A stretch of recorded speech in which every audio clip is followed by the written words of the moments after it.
பூமியில் ஒரு உயிரினம் கூட மிச்சமில்லாமல் மொத்தமாக அழிந்துவிடும். எச்சரிக்கும் விஞ்ஞானிகள்.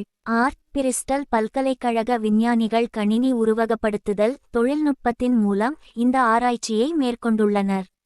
பூமியில் மனிதன், விலங்குகள் உள்ளிட்ட எந்த உயிரினமும் வாழ முடியாத நிலை ஏற்பட்டு பூமி மொத்தமாக அழியப்போவதாக விஞ்ஞானிகள் அதிர்ச்சி அளிக்கும் தகவலை தெரிவித்துள்ளனர்.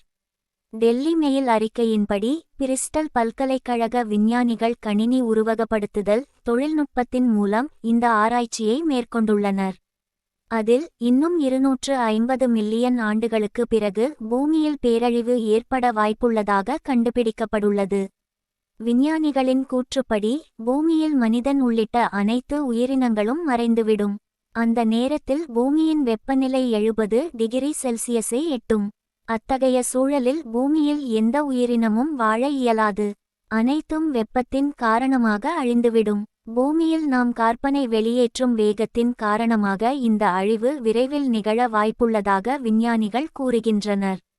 66 மில்லியன் ஆண்டுகளுக்கு முன்பு இதேபோல நிகழ்ந்திருக்கலாம் என்றும் அதன் காரணமாக டைனோசர்கள் அழிந்திருக்கலாம் என்றும் கூறப்படுகிறது.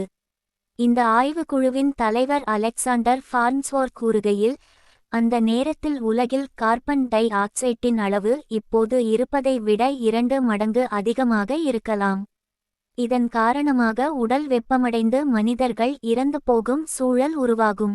பின்னர் பூமியின் அனைத்து கண்டங்களும் இணைந்து ஒரு சூப்பர் கண்டத்தை உருவாக்கும். அது பாங்கேயா அல்டிமா என்று அழைக்கப்படுகிறது. பூமி முதலில் சூடாகவும் பின்னர் வறண்டதாகவும் இறுதியாக வாழ தகுதியற்றதாகவும் மாறும் என்றும் விஞ்ஞானிகள் கூறுகின்றனர்.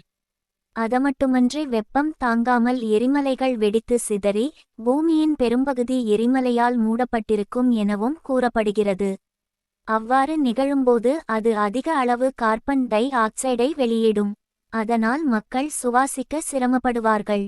அதன் பிறகு படிப்படியாக பூமியில் ஒரு உயிரினம் கூட மிச்சமில்லாமல் மொத்தமாக அழிந்துவிடும் எனவும் விஞ்ஞானிகள் எச்சரித்துள்ளனர்.